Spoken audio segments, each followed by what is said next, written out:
Si miras bien las imágenes, el cerebro tarda unos segundos en entenderlo. No parece un ataque, parece un error, un ruido seco, luego otro, como si alguien estuviera espantando mosquitos en plena calle. Pero no, eran balas, 10 disparos, a plena luz del día, un martes cualquiera, frente a más de 50 personas que estaban comiendo, hablando, viviendo. 25 años después, nadie ha ido a prisión, nadie ha pagado. Su nombre era Francisco Jorge Stanley Albaitero, Paco Stanley para todo México, el conductor más querido de la televisión mexicana, el hombre que entraba cada mañana a millones de casas con una sonrisa, con bromas, con ese tono de amigo que parecía inofensivo, el rostro de la rutina, la voz de la costumbre. El martes 7 de junio de 1999, a la 1:45 de la tarde, Paco Stanley salió a buscar cigarros. No salió huyendo, no salió nervioso, salió como siempre. Caminó apenas unos pasos, y ahí, en la colonia Prado Churubusco, 4 hombres armados lo esperaban. En segundos, su cuerpo quedó en el suelo. Lo que vino después fue todavía más oscuro. Porque cuando la policía revisó el caso, cuando empezaron a aparecer detalles, documentos, silencios, quedó claro que esta no era una historia simple. No era un asalto. No era una venganza improvisada. Era algo que llevaba tiempo gestándose. Esta es la investigación que nadie quiso terminar. La historia que durante años se contó a medias. La verdad que quedó enterrada entre ratings, comunicados oficiales y miedo. La verdad que su propio hijo, Paul Stanley, ha intentado reconstruir durante décadas, sin lograr cerrarla por completo. Porque cada vez que parecía llegar a una respuesta, algo se rompía. Alguien callaba. Un documento desaparecía. Hoy vas a conocer cosas que casi nadie se atreve a decir en voz alta. Primero, el testimonio del chofer que estaba a menos de 2 metros cuando dispararon, que escuchó las últimas palabras de Paco, que vio los rostros y que desapareció antes de poder declarar. Segundo, la conexión con el cártel de Juárez que durante años fue negada, minimizada, escondida. Tercero, la reconstrucción exacta de los últimos minutos de su vida. Cada llamada, cada decisión, cada segundo que lo acercó al final. Y cuarto, lo que Paul Stanley descubrió cuando decidió investigar solo. La verdad que le contaron en privado y que nunca pudo probar ante un juez. Te avisaré cuando lleguemos a cada revelación. Si te vas antes del final, te perderás la última. Y esa última es la que explica por qué, 25 años después, este crimen sigue impune. Pero antes de avanzar, guarda esta frase. La escucharás una y otra vez. Nadie sabía quién lo iba a matar. Al final, entenderás por qué esa frase es una mentira. Porque alguien sí sabía. Alguien siempre supo. Y esa persona sigue viva. Todo tiene un origen. Y el de Paco Stanley no empieza con balas, ni con cocaína, ni con un jeep estacionado afuera del Charco de las Ranas. Empieza mucho antes, en una ciudad de México donde todavía se podía creer en la televisión, como si fuera una misa diaria.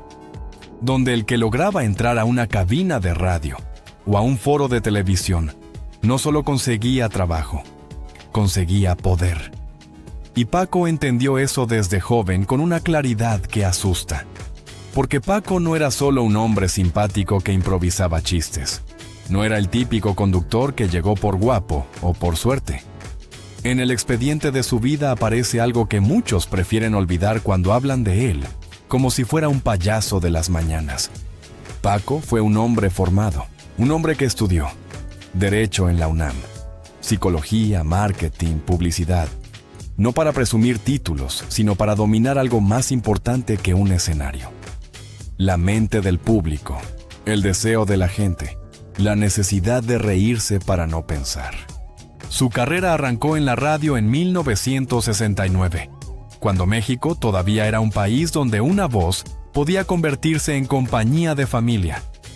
De ahí se fue trepando con paciencia, con hambre, con ese instinto de depredador social que detecta dónde está la cámara, ¿Y dónde está el dinero? En los años 80 y 90 su nombre ya era rutina nacional. Programas que se volvieron frases pegadas en la calle, en la escuela, en la cocina. ¡Ándale! Llévatelo, pácatelas, en Televisa. Y más tarde, una tras otra en TV Azteca. La imagen de Paco era una llave maestra. Abría puertas, abría bolsillos, abría silencios. Lo que lo hizo invencible fue su estilo. Un estilo que hoy sería un escándalo diario. Pero en ese México era oro puro. Podía recitar poesía romántica y hacer llorar a una ama de casa. Y al minuto siguiente, burlarse de alguien en vivo con una crueldad disfrazada de broma. Empujar a un colaborador al ridículo. Tensar el aire. Reírse primero. Obligar a los demás a reír después. Y aún así, el público lo amaba. Porque Paco no era el presentador impecable. Era el compadre. El tipo que parecía decir lo que todos pensaban, pero nadie se atrevía. Ahí está la primera pieza del rompecabezas. Paco no buscaba solo aplausos, buscaba influencia. Y cuando un hombre prueba la influencia, lo demás empieza a parecer pequeño. Hay una línea en esta historia que separa al conductor famoso del hombre obsesionado con ser intocable. Y esa línea se llama política. Paco se metió en el PRI. No como un simpatizante discreto, sino como alguien que quería una silla cerca de la mesa real. Llegó a ocupar cargos dentro de la estructura corporativa, como en la CNOP. Eso, en el México de esos años, no era un adorno. Era una credencial invisible. Era la diferencia entre ser un artista y ser alguien al que la autoridad saluda primero. Pero aquí viene la parte que casi nadie quiere contar sin romantizarla. Ese mismo Paco que podía leer la mente del público, que podía manejar un foro como si fuera su casa, era incapaz de llenar un hueco más íntimo. El hueco de su vida privada. Tenía fama, tenía dinero, tenía acceso, pero cargaba una inquietud que no se apaga con rating. Y cuando un hombre vive con esa inquietud, busca combustible, alcohol, cocaína, excesos que en la industria no eran rumor sino rutina. Benito Castro, uno de los más cercanos, lo dijo con una frialdad que duele. Que bebían como si les pagaran por hacerlo. Que la coca no era algo que alguien le daba a Paco, sino un intercambio entre amigos, como si fuera parte del ambiente, como si fuera normal. Y lo peor no es la sustancia, lo peor es lo que la sustancia promete. Energía para aguantar jornadas imposibles, valor para sentirse invencible, silencio para no pensar. Porque cuando la televisión te aplaude y el cuerpo te exige más, empiezas a creer que puedes sostener cualquier cosa. Que puedes vivir en dos mundos sin pagar el precio. Ese fue el verdadero ascenso de Paco Stanley, no solo al estrellato, al terreno donde la fama se vuelve escudo, donde la política se vuelve seguro, y donde el exceso te convence de que siempre habrá una salida. Pero en México, en los 90, había otra regla que también se aplicaba con precisión. Si quieres poder real, alguien te lo cobra. Y si quieres sentirte intocable, tarde o temprano terminas tocando la puerta equivocada. Esa puerta tiene nombre, y detrás de esa puerta hay un hombre al que le decían el Señor de los Cielos. Hay un punto en esta historia donde todo deja de ser televisión y empieza a oler a otra cosa, no a maquillaje, no a café de foro, a dinero que no se puede explicar, a favores que no se piden en voz alta, a visitas que no se registran en recepción. Y si quieres entender por qué Paco Stanley terminó convertido en un blanco de ejecución, tienes que mirar ese punto sin parpadear, porque en la televisión de los años 90, lo que se ve es solo la superficie, el rating, los aplausos, el fenómeno cultural. Pero detrás hay otra maquinaria, una que se mueve con cheques, con efectivo, con inversiones que de pronto aparecen y nadie pregunta de dónde vienen. Y aquí entra un nombre que en esta historia funciona como una puerta giratoria. ST Producciones. Según testimonios de gente que trabajó cerca del círculo de Paco, aquella productora no parecía una empresa que crecía paso a paso, como crecen las cosas normales. Parecía un salto de presupuesto, de equipo, de capacidad, de ambición, como si alguien hubiera puesto la mesa completa de golpe. Y cuando eso ocurre en México, sobre todo en esa época, hay una pregunta que siempre se esconde detrás de la sonrisa. ¿Quién lo pagó? Pepe Cabello, señalado en el expediente narrativo como alguien que estuvo dentro del engranaje, habla de un detalle que suena pequeño, pero no lo es.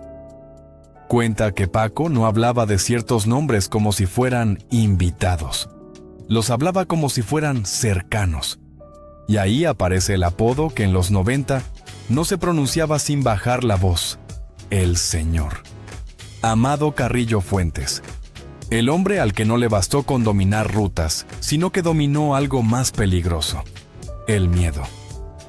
Según esa misma línea de relatos, hubo un día en que Paco avisó con anticipación que él iba a llegar. No un ejecutivo, no un patrocinador, no un artista, el Señor. Y después, lo que describen no parece una visita de cortesía. Hablan de seguridad, de presencia, de esa sensación de que el aire cambia cuando entra alguien que no necesita pedir permiso.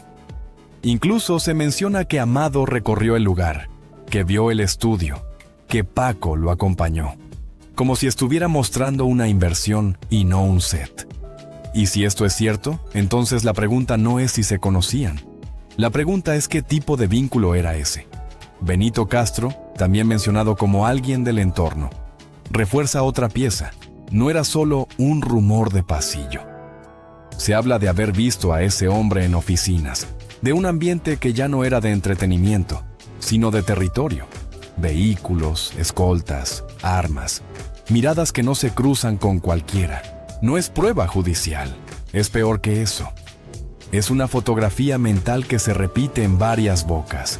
Y cuando varias bocas repiten la misma sombra, la sombra empieza a pesar. Ahora, guarda esto porque es clave. En ese mundo, nada es gratis. Si un capo se acerca a tu mundo, no es por admiración, es por utilidad. Y la industria del espectáculo tiene una utilidad perfecta. Produce facturas, produce presupuestos inflados, produce gastos de producción imposibles de auditar para el público. Produce un lugar donde el dinero puede entrar y salir con maquillaje encima. Por eso la hipótesis de tesorero aparece una y otra vez en esta historia. No como un título oficial, sino como una función. La de mover lo que no debe moverse a la luz. Y entonces aparece otro detalle que parece anecdótico, hasta que te das cuenta de lo que significa. En una transmisión, Paco leyó al aire un mensaje donde se coló un nombre que no debía existir en televisión abierta: El Mayo Zambada. Y lo más inquietante no es el error, es la reacción. Ese segundo en el que el cuerpo entiende antes que la boca que algo se salió de control. Ese microinstante de esto no debí decirlo. Porque no estamos hablando de un fan. Estamos hablando de un universo donde mencionar nombres tiene consecuencias. Luego viene 1997. Y aquí el calendario se vuelve cuchillo. Amado Carrillo muere ese año, según la versión conocida, tras una cirugía estética fallida. Y si tú dependías de su sombra, si tu protección estaba amarrada a su nombre, si tu tranquilidad venía de su orden, entonces su muerte no te libera. Te deja expuesto, te deja a la intemperie, con deudas invisibles, con compromisos heredados, con gente alrededor que ya no responde a un compadre, sino a una lógica más fría, la lógica del reemplazo. Y en esa lógica, un hombre de televisión puede volverse un problema en cuestión de semanas, porque hay otra regla que no perdona. El que sabe demasiado se vuelve riesgo. El que fue útil ayer, mañana estorba. Y si Paco estaba en el punto donde se cruzaban la fama, la política, el dinero y los excesos, entonces su vida ya no era solo suya. Era una pieza dentro de un tablero más grande. Y aquí es donde la historia se aprieta.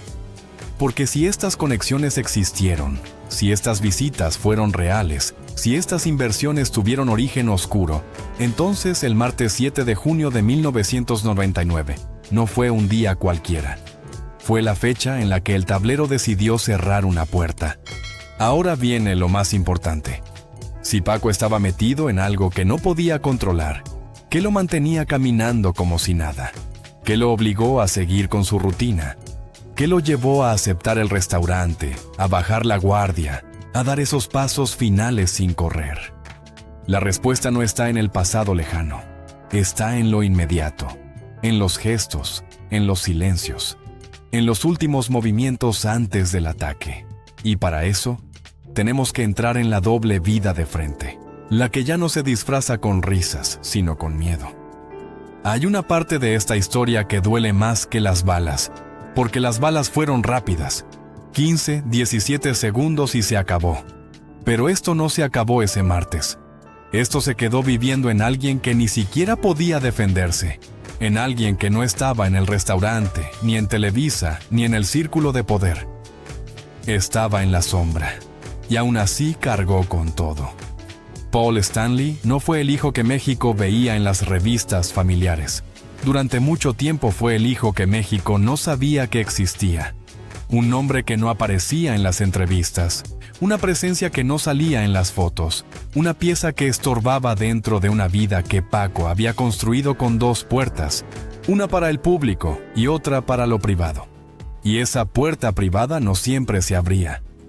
Según el relato que circula en su entorno, Paul nació de una relación con Mónica Durruti en un contexto donde Paco ya tenía una vida formal con Patricia Pedrosa. Eso no se cuenta para juzgarlo. Se cuenta porque explica el mecanismo que se repite en toda la historia. Paco no solo ocultaba cosas a la prensa, también ocultaba cosas dentro de su propia casa. Y cuando alguien vive así, entre secretos, termina pagando un precio que casi nunca paga solo. Piensa en lo que significa crecer sabiendo que tu padre existe, que tu padre es famoso, que tu padre está en todas partes, pero que tu lugar en su vida es una línea borrosa. No eres un orgullo que se presume, eres un riesgo que se administra. Y eso para un niño se siente como un castigo aunque nadie lo diga en voz alta. Porque mientras millones lo llamaban el conductor más querido, tú lo veías como una figura que aparecía y desaparecía, como una voz que podía ser dulce un día y fría al siguiente. Hay un episodio que resume esa crueldad invisible.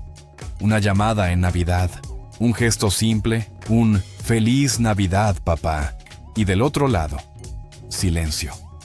Según este relato, Paco reconoció la voz, entendió el peligro de que alguien lo escuchara y colgó. No porque no quisiera a su hijo, porque su vida estaba construida sobre el miedo a que la verdad se filtrara. Y cuando tu vida se sostiene en el miedo, hasta el amor se vuelve clandestino. Pero aquí viene lo inquietante, porque en la última etapa, cuando todo se estaba cerrando alrededor de Paco, cuando ya no era solo fama y excesos, cuando el rumor del narco y la presión del escándalo lo habían marcado, ocurrió algo raro. Paco hizo lo que casi nunca hacía. Se sentó a comer con Paul, solo, sin cámaras, sin productores, sin el personaje. Y en esa comida, según el testimonio que se conserva, la voz de Paco no sonó como la del hombre invencible. Sonó como la de alguien que ya estaba despidiéndose. Dicen que bebió, dicen que lloró, dicen que habló como hablan los hombres que nunca hablan, con frases sueltas, con palabras que parecen borrachas, pero en realidad son confesiones. Le dijo que un día se iba a ir, que él tenía que ser fuerte, que había algo que le dejaba, algo que podía multiplicar, como si estuviera hablando de una herencia que no se escribe en un testamento, sino en un mensaje. Y esa frase se queda pegada porque no suena a promesa, suena a advertencia. Ahora haz la cuenta. Una semana después, el martes 7 de junio de 1999, Paul tenía 14 años. No estaba en una oficina ni en un foro. Estaba en la escuela, en la vida normal que un adolescente intenta vivir cuando su apellido pesa demasiado. Y ahí le llegó la noticia como llegan las tragedias en México. Por televisión, imágenes repetidas, helicópteros, un cuerpo cubierto, gente gritando. Y en medio de ese caos, un niño descubriendo que la muerte también puede ser un espectáculo, Y todavía hay una escena más dura: el funeral. El momento de ir a ver el rostro de su padre por última vez. Según lo que se relata, Paul tuvo que levantar la voz para que lo dejaran pasar. Soy su hijo. Como si ser hijo no fuera un derecho, sino una prueba que debes gritar frente a la gente. Como si incluso en la muerte hubiera puertas cerradas. Eso es lo que convierte a Paul en una pieza clave de esta historia. No porque él tenga una pistola, ni porque él sepa de carteles, ni porque él haya estado en la mesa de los acuerdos, sino porque su existencia revela el patrón completo. Paco vivió protegido por una máscara, y esa máscara lo obligó a esconder cosas incluso cuando lo único que necesitaba era sostener a su hijo. Y aquí es donde la historia se vuelve más oscura. Porque si Paco estaba dejando mensajes, si estaba despidiéndose, si estaba intentando arreglar lo que nunca arregló, entonces hay una pregunta que se vuelve inevitable. ¿Por qué alguien que sabe que está al borde sigue viviendo como si pudiera controlar el mundo? ¿Por qué sigue saliendo, sigue fumando, sigue confiando, sigue creyendo que su rutina lo va a salvar? La respuesta está en lo que viene ahora. Porque hay una parte de la doble vida de Paco que no se cuenta con lágrimas, se cuenta con polvo blanco, con un gesto en televisión que quedó grabado para siempre, y con una protección oficial que un conductor no debería tener jamás. Hay un momento en la televisión que se queda pegado como una mancha, no porque sea el más escandaloso, sino porque es demasiado humano. Un error de cuerpo, un descuido de bolsillo, un segundo donde la máscara se resbala y el público, aunque no entienda todo, siente que algo no está bien. En la historia de Paco Stanley, ese momento tiene un nombre que se volvió chiste y sospecha al mismo tiempo. El gallinazo. Están al aire. La música suena. Mario Besares, su compañero inseparable, brinca, se retuerce, se ríe, hace ese baile absurdo que parecía inocente. Y de pronto, del saco, cae un paquetito blanco, pequeño, ligero, lo suficiente para que la cámara lo capte y para que el silencio nazca en el estómago de todos los que están ahí. Paco lo ve. Lo ve en el instante exacto en que el público todavía no lo entiende. Se agacha, lo recoge, y la reacción no es la de un conductor relajado. Es la de un hombre que sabe lo que puede costar una imagen así. Le pega a Mario. Lo regaña en ese tono de broma dura, intentando que parezca parte del show. Pero no lo era. Porque cuando un objeto así cae en televisión abierta, no se cae solo. Se cae una vida entera. Después vinieron las explicaciones. Que si eran cerillos, que si era un papel, que si era cualquier cosa. Pero el problema no era el objeto. El problema era el contexto. Porque, según los testimonios y relatos recogidos en el archivo que tú ya viste, la cocaína no era un rumor inventado por el chisme. Era parte del ambiente, parte del motor, parte de esa energía artificial que sostenía mañanas enteras de cámara, de risas, de improvisación, de horarios imposibles. Y cuando algo así se normaliza, deja de ser secreto. Se convierte en costumbre. Ahora guarda esto, porque aquí empieza lo verdaderamente inquietante. Una cosa es la doble vida emocional, la de un hombre que es padre ausente y estrella pública. Y otra cosa es la doble vida operativa, la del hombre que no solo consume, sino que se mueve con códigos, con protección, con permisos que no cuadran con la biografía oficial. Después del asesinato, en los papeles y en los hallazgos, aparece un detalle que parece de película, pero está en el expediente del caso. Un documento de la Secretaría de Gobernación, un permiso, una credencial, una autorización que le daba derecho a portar armas automáticas, no un permiso común, no una licencia de ciudadano preocupado, un privilegio que sugiere cercanía con estructuras de poder y con un nivel de protección que un conductor de televisión no debería necesitar. Y cuando alguien tiene ese tipo de permiso, no es porque esté paranoico sin motivo.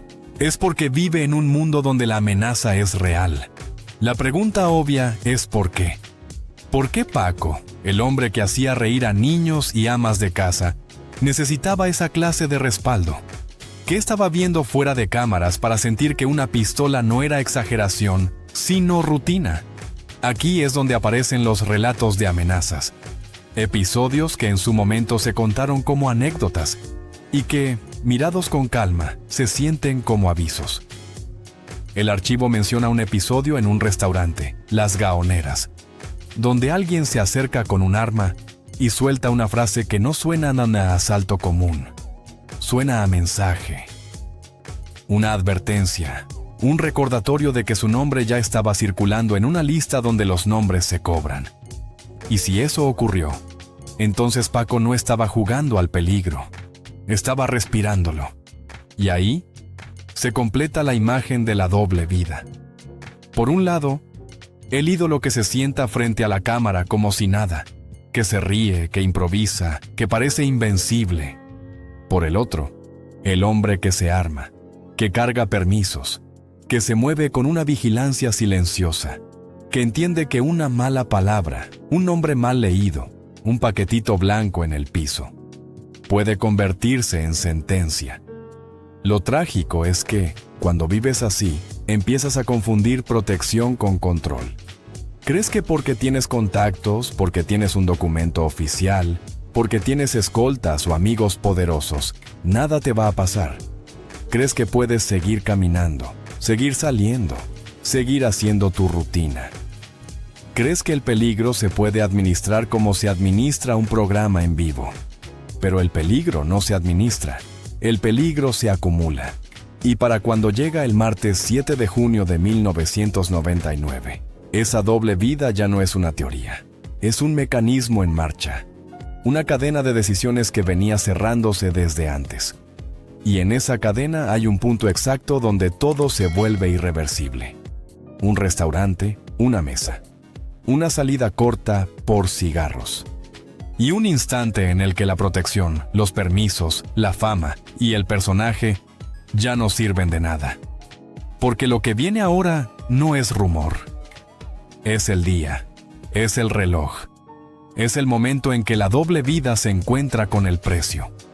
La mañana del 7 de junio de 1999. No empezó con sirenas, empezó con algo más inquietante, con frases sueltas, con ese tipo de comentarios que en vivo parecen chistes, pero que después se sienten como avisos. Paco Stanley estaba al aire y, según el archivo, se le escaparon palabras raras, como si el cuerpo estuviera cansado de fingir que todo estaba bien. Remató el programa con una línea que hoy suena como un presagio frío, de esos que solo se entienden cuando ya es tarde. Horas después, el guión cambió de canal. Ya no era Televisa, ya no era un foro. Era un restaurante de Periférico Sur que parecía demasiado cotidiano para lo que iba a ocurrir. El Charco de las Ranas. Un lugar donde cualquier martes se mezclan familias, empleados, gente que solo quiere comer y volver a su vida. Paco llegó con su círculo cercano, como tantas veces. Mario Besares, el periodista Jorge Gil, la edecán Paola Durante. Gente de confianza, gente que, en teoría, formaba parte de la burbuja que lo mantenía a salvo. Aquí es donde la historia se vuelve reloj, porque el asesinato de Paco no ocurrió en algún momento. Ocurrió en una secuencia concreta, con minutos que se pueden señalar como si fueran pasos hacia una puerta que ya estaba abierta. 12 del día. Terminan de comer, pagan, se levantan, y aparece el detalle que se convirtió en la grieta más grande del caso. Mario dice que le duele el estómago, que necesita ir al baño, no una pausa de 30 segundos. No un «espérame tantito», un baño largo, inusual. Y Paco, con esa mezcla de cariño y fastidio que tenía para sus cercanos, le suelta la frase que el archivo conserva como la última conversación directa entre ellos. Una espera afuera, una palabra humillante disfrazada de broma. Y el grupo se divide. Paco sale, Jorge Gil sale. El chofer se mueve hacia el vehículo. Paola se queda en la mesa, esperando que Mario regrese. Mario entra al baño y se queda ahí. 12:10. Ese es el número que aplasta todo. Paco ya está en la Lincoln Navigator negra. No un coche discreto, un símbolo, un vehículo grande, pesado, como si el tamaño pudiera servir de escudo. Paco va en el asiento del copiloto. Jorge Gil va atrás, el chofer al volante. El mundo afuera sigue normal durante una fracción de segundo. Gente caminando, autos pasando, un puente peatonal encima como una línea suspendida que separa lo cotidiano de lo mortal. Y entonces, sucede como sucede siempre en las ejecuciones bien hechas, sin caos previo, sin gritos de advertencia, sin amenaza teatral. Según la reconstrucción del archivo, un hombre baja del puente peatonal. Otro aparece, y otro más. No corren como ladrones. Se mueven como gente que ya ensayó. Se acercan al lado del copiloto, justo donde está Paco, y disparan, no uno, no dos, una ráfaga. El sonido seco que algunos testigos describieron como algo imposible de procesar en el momento, porque el cerebro busca la explicación más inocente antes de aceptar la real. Pero era real, era plomo, era ejecución. El peritaje del archivo menciona calibres 40 y 9 milímetros. No son pistolas de asustar, son armas asociadas a violencia profesional, a manos que no tiemblan. Paco recibe impactos directos.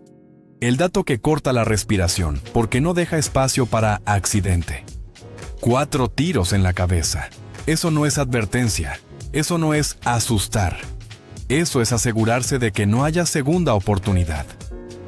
Jorge Gil sobrevive, pero cae herido. La pierna, el dolor, la sangre, el caos dentro del coche. Y hay otro nombre que casi nunca se recuerda cuando se habla de esta tragedia, porque la televisión siempre enfoca al famoso. Un trabajador inocente, Juan Manuel de Jesús Núñez, muere por una bala perdida y su esposa queda herida. Esa es la firma de las ejecuciones en plena calle.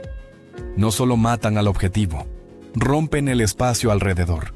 Dejan el miedo como mensaje para todos. Los atacantes no roban nada, no intentan llevarse a nadie, no negocian, terminan y se van. Suben de nuevo hacia el puente, donde, según el archivo, un Jetta los esperaba. Motor encendido, escape inmediato, como si la ciudad misma les hubiera abierto un carril invisible. Y mientras todo eso ocurre afuera, Mario sigue en el baño. Ese detalle, por sí solo, habría sido sospechoso, pero el archivo añade la pieza que convierte el crimen en otra cosa. En la ropa de Paco aparece un paquete de cocaína, y los análisis toxicológicos dan positivo para cocaína en Paco y en Mario. En ese instante, la narrativa se rompe. Ya no es solo el asesinato de un conductor. Es un caso atravesado por excesos, por dinero, por un mundo donde la droga no es un rumor, sino una pista. Por eso este crimen no se explica como robo. Se explica como sentencia, como ajuste, como cobro. Y cuando un cobro se hace así, a plena luz, frente a testigos, es porque el mensaje no era solo para Paco, era para todos los que creyeron que la fama podía protegerlos. Pero lo peor vino después, porque en México, matar es una cosa, y controlar la historia del asesinato es otra mucho más poderosa. Después de los disparos viene otra clase de violencia, la que no deja casquillos, la que no ensucia la banqueta, la que se mete por la pantalla y decide, en cuestión de horas, qué versión del crimen va a vivir en la cabeza de millones.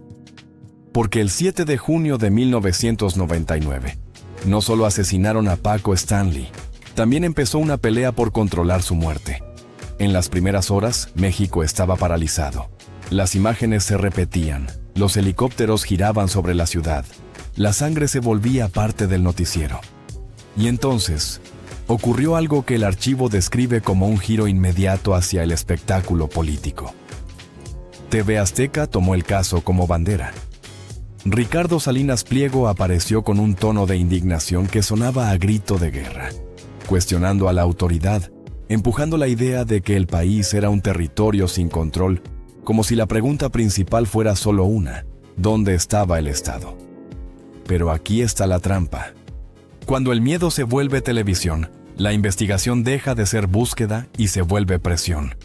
Y bajo presión, lo que el sistema necesita no es verdad, es rapidez, un culpable, un rostro que se pueda mostrar, un cierre que tranquilice a la audiencia y proteja a los grandes jugadores que no quieren que se escarbe demasiado.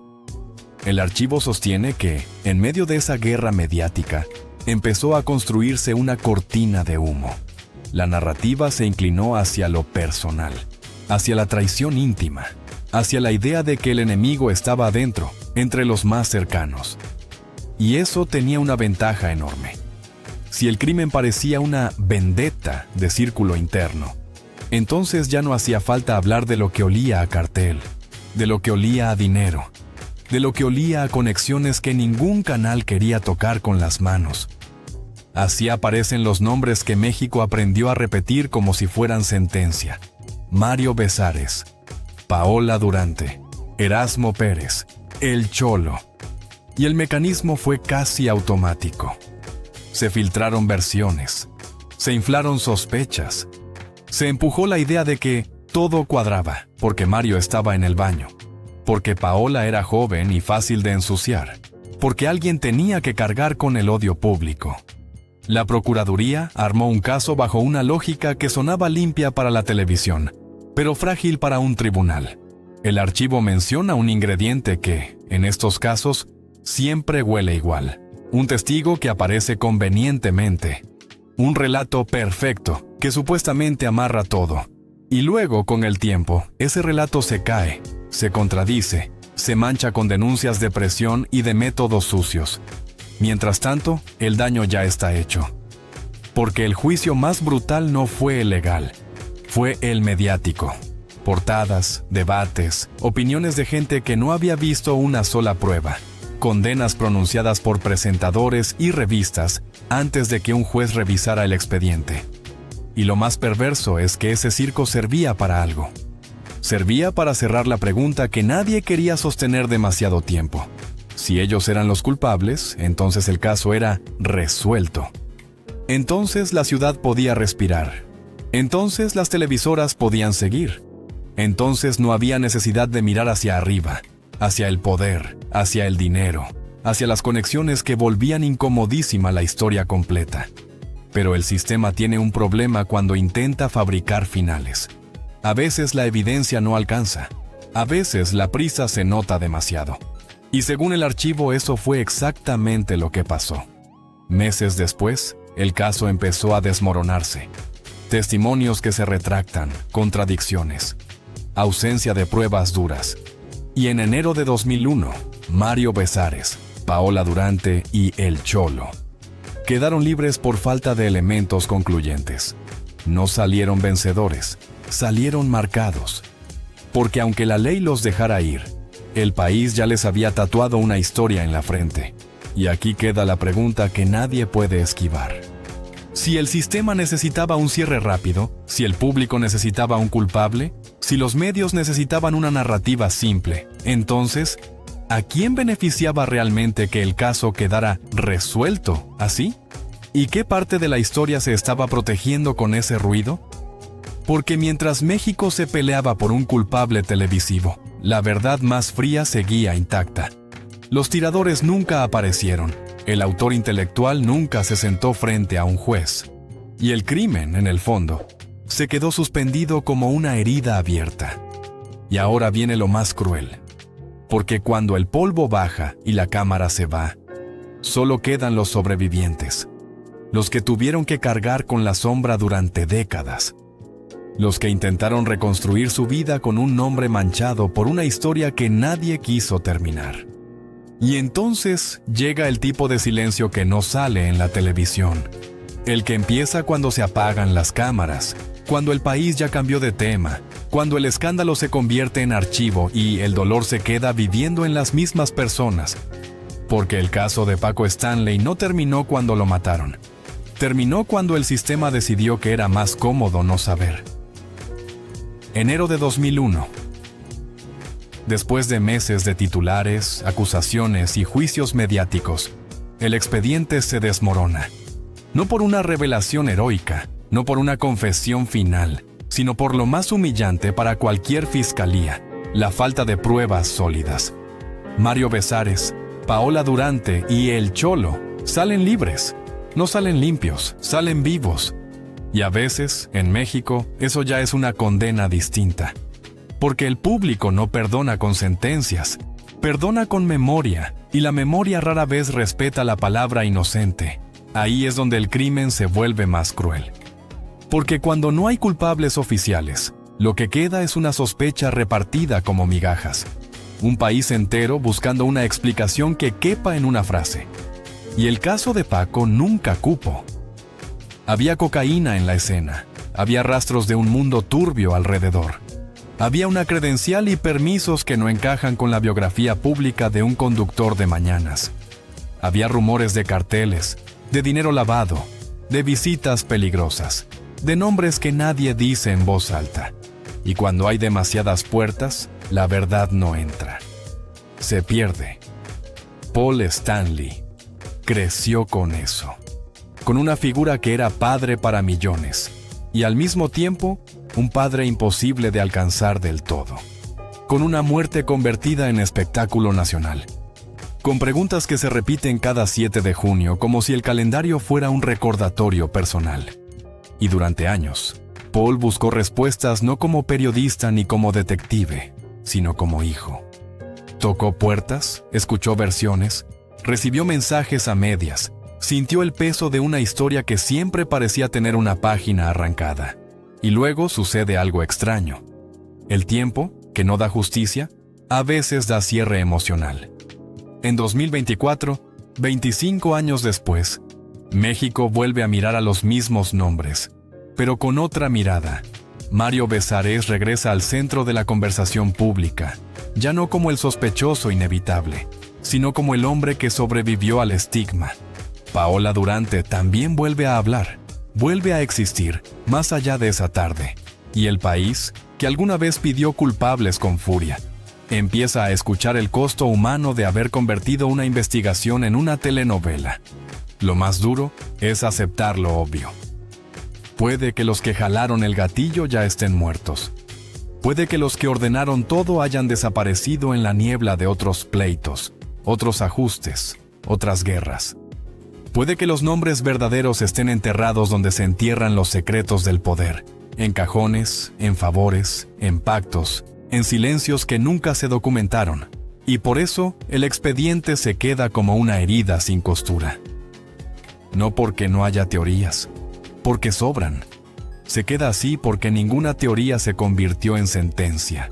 Al final, la doble vida de Paco Stanley no es solo la del hombre que reía en pantalla y temblaba fuera de ella.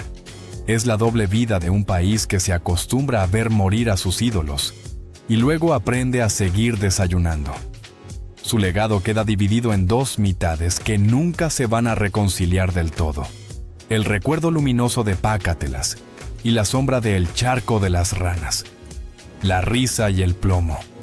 El conductor querido y el misterio que nadie terminó. Y esa frase vuelve, porque siempre vuelve. Nadie sabía quién lo iba a matar. Suena como consuelo, como excusa, como resignación. Pero en esta historia, esa frase duele por lo que insinúa. Que tal vez sí se sabía. Que tal vez siempre se supo. Y que lo único que realmente cambió en 25 años fue nuestra capacidad de mirar el silencio y reconocerlo por lo que es. Un final sin justicia, pero con una verdad brutal. La fama no protege cuando la oscuridad ya te conoce por tu nombre.